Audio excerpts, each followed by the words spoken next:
राहुल गांधी की यात्रा को रोकने के लिए मोदी और नीतीश ने क्या पूरे घोड़े खोल दिए हैं। राहुल गांधी को रोकने के लिए बिहार में यात्रा कामयाब ना हो, आगाज होने से पहले साम दाम दंड भेद सब कुछ अपनाया जा रहा है। यह बात क्यों कही जा रही है, जरा इन खबरों पर गौर फरमाइए। राहुल गांधी की बिहार यात्रा के आगाज से पहले ही राहुल गांधी के रोकने की कोशिश कैसे की गई वो देखिए। हेलीकॉप्टर लैंडिंग की इजाजत नहीं, जी हां, हेलीकॉप्टर के लिए लैंडिंग की इजाजत नहीं दी गई है। यह हेडलाइन आपके सामने है। एक के बाद एक तमाम खबरें सामने आ रही हैं, जिससे पता चलता है कि मोदी और नीतीश कहीं ना कहीं राहुल गांधी की इस यात्रा से पहले किसी भी हाल में इस यात्रा को फ्लॉप करने की कोशिश में जुट गए हैं।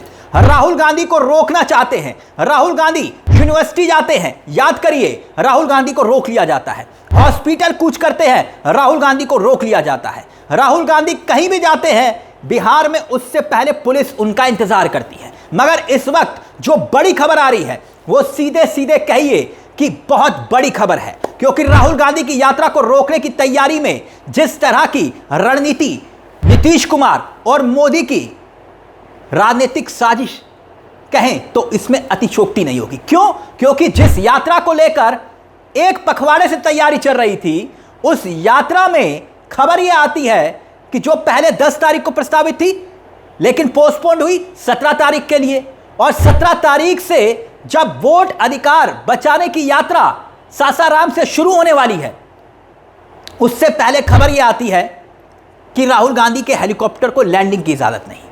23 जिलों से यह यात्रा गुजरेगी और पटना में 1 तारीख को महारैली होनी है। मगर उससे पहले क्यों राहुल गांधी को रोका जा रहा है, क्यों विघ्न डालने की कोशिश की जा रही है, वो भी बहुत दिलचस्प खबर है दोस्तों। सासाराम में राहुल गांधी का हेलीकॉप्टर कैसे उतरेगा, जो प्रशासन है उसने परमिशन तो दी नहीं है। इसके साथ साथ सासाराम में जो जनसभा होनी है, जिस जनसभा में, सुनिएगा, जिस जनसभा में राहुल गांधी को पहुंचना है, जहां से इस यात्रा का आगाज होना है, उस जनसभा के लिए भी परमिशन प्रशासन ने नहीं दी है। आप सोचिए कि आखिरकार किस तरह से इस कार्यक्रम के पीछे पूरी तरह से सरकार ने घोड़े खोल दिए हैं। लेकिन नेता प्रतिपक्ष राहुल गांधी के कार्यक्रम को परमिशन मिले या ना मिले, कांग्रेस ने एक और प्लान तैयार किया है। अब सवाल यह कि क्या देश में अभी भी लोकतंत्र दिखाई दे रहा है, बड़ा सवाल खड़ा होता है। लेकिन यह पूरी डिटेल है क्या, कार्यक्रम क्या था, भाषण कहां होना था, हेलीकॉप्टर कहां लैंड करना था और परमिशन क्यों नहीं दी गई, वो सब आपको बताएंगे एक एक करके। ध्यान से सुनिएगा। सबसे पहले राहुल गांधी को जो परमिशन नहीं मिली है हेलीकॉप्टर लैंडिंग की अनुमति की, उस खबर को समझिएगा। 17 अगस्त से शुरू हो रही महागठबंधन की वोट अधिकार यात्रा, और आरजेडी ने कहा पद यात्रा करेंगे, यानी परमिशन नहीं मिली तो क्या करेंगे, वो प्लान बी भी तत्काल कांग्रेस और आरजेडी ने तैयार कर लिया है। हेडलाइन का लब्बो लबाब यही है। यह खबर जब हम रिकॉर्ड कर रहे हैं, यानी कि जब हम इस खबर का वीडियो बना रहे हैं, तब तक इजाजत नहीं मिली थी। गौर करिएगा, महागठबंधन की वोट अधिकार यात्रा पर संकट दिखाई दे रहा है। हेडलाइन यह बता रही है कि राहुल गांधी को नहीं मिली सभा स्थल और हेलीकॉप्टर लैंडिंग की परमिशन। यानी अगर इस खबर को देखें और समझें तो आप एक बात और जानते हैं कि 5 दिन से बताया जा रहा है कि लगातार परमिशन लेने की कोशिश की जा रही थी। 5 दिन बहुत होते हैं। अगर जब चुनाव का वक्त होता है तब हम देखते हैं कि हेलीकॉप्टर लैंड कैसे होते हैं, जैसे दिल्ली में ऑटो घूमते हैं ना, वैसे सत्ता पक्ष के नेताओं के हेलीकॉप्टर लैंड होते हैं, लेकिन परमिशन चुटकियों में मिलती है सत्ता पक्ष को। मगर राहुल गांधी को हेलीकॉप्टर लैंडिंग की परमिशन नहीं मिल रही है। कहा जा रहा है कि हेलीकॉप्टर जहां पर लैंड करना है वहां दिक्कत है, सुरक्षा की दिक्कत है। 5 दिन से परमिशन के लिए लगे हुए हैं लेकिन परमिशन नहीं मिली। अब एसपी जैन कॉलेज परिसर में हेलीकॉप्टर को लैंड करवाने की तैयारी थी। नॉर्मली कॉलेज में ही, ग्राउंड में ही हेलीकॉप्टर लैंड होते हैं जब नेता पहुंचते हैं। यह सब कुछ हो रहा था और उसी बीच खबर आती है कि राहुल गांधी के हेलीपैड को जो तैयार किया गया था वहां पर परमिशन नहीं दी जा रही है। खबर यह भी है कि जहां जनसभा होनी थी वहां भी परमिशन नहीं दी जा रही है। तो इसका मतलब क्या हुआ, जनसभा के लिए भी परमिशन ना देना। तो क्या यही हालात हैं जब राहुल गांधी की यात्रा का आगाज होने वाला है? अभी तो यह महज आगाज है। तो क्या यात्रा से पहले ही बवाल शुरू हो चुका है? राहुल गांधी को रोकने के लिए नीतीश कुमार, मोदी और अमित शाह ने पूरी रणनीति बना ली है। तो फिर इन खबरों का मतलब क्या है अगर ऐसा नहीं है तो? 17 तारीख का कार्यक्रम जो राहुल गांधी का था, जिसको पूरा करने के लिए राहुल गांधी ने बकायदा पहले से ही ऐलान कर दिया था। रूट कार्यक्रम मैप तैयार है, वो भी हम आपके सामने रखेंगे कि आखिरकार क्यों इस रोड मैप को देखकर सांस अटकी हुई है नीतीश कुमार और मोदी की। पूरा इकोसिस्टम क्यों हिला हुआ है राहुल गांधी की इस यात्रा से, वो भी हम आपको बताएंगे।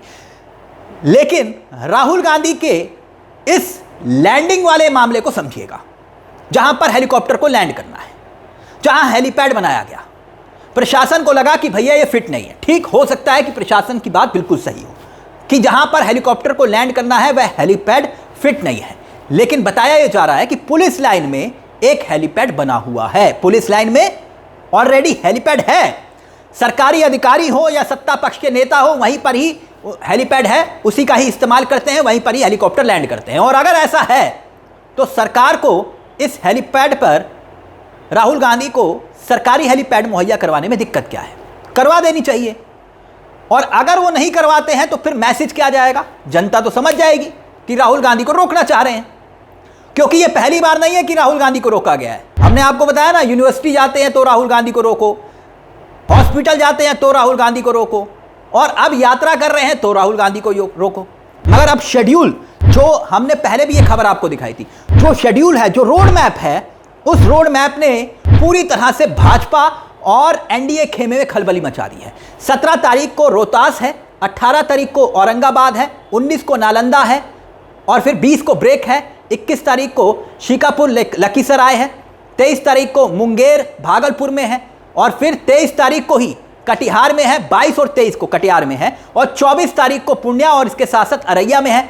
इसके साथ साथ 25 तारीख को ब्रेक दिया गया है एक दिन का, और फिर 26 तारीख को राहुल गांधी जो है मधुबनी में दिखाई देंगे, और 27 तारीख को दरभंगा, मुजफ्फरपुर में, 28 तारीख को सीतामढ़ी और मोतिहारी में ये यात्रा होगी, जबकि 29 तारीख को गोपालगंज सिवान में यात्रा होगी, 30 तारीख को छपरा में होगी, आरा में यात्रा होगी, 31 तारीख को ब्रेक है, और 1 तारीख को पटना में महारैली होगी। मतलब ये पूरा बिहार पाट दिया है इस यात्रा के दौरान राहुल गांधी ने। अब आप कहेंगे कि मन बेचैन क्यों है भाजपा का और नीतीश कुमार का, वो समझिए। क्योंकि इस यात्रा को रोकने के सिवा कोई और रास्ता अब बचता भी नहीं है। वजह क्या है?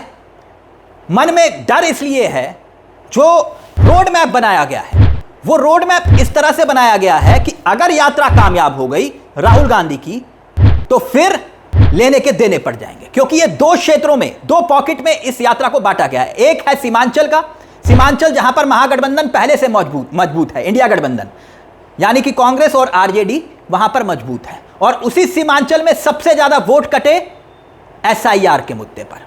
यानी एसआईआर प्रक्रिया हुई, उसके बाद सीमांचल के वोटरों की तादाद ज्यादा है जो वोट कटे हैं। जब यात्रा सीमांचल से गुजरेगी तो वहां जो वोटों का बिखराव है उसको राहुल गांधी एकजुट कर सकते हैं। पहला खतरा तो यह है। दूसरा, मिथिला जो है, जी हाँ, मिथिला क्षेत्र बहुत महत्वपूर्ण है, और यहां पर सबकी निगाहें इसलिए है कि दरभंगा हो, सुपौल हो, मधुबनी हो, मुजफ्फरपुर हो, दरभंगा हो, मोतिहारी हो, सीतामढ़ी हो, बेतिया हो, ये सारे जिले जो हैं मिथिला में आते हैं। और मिथिला में पिछली बार हुआ क्या था?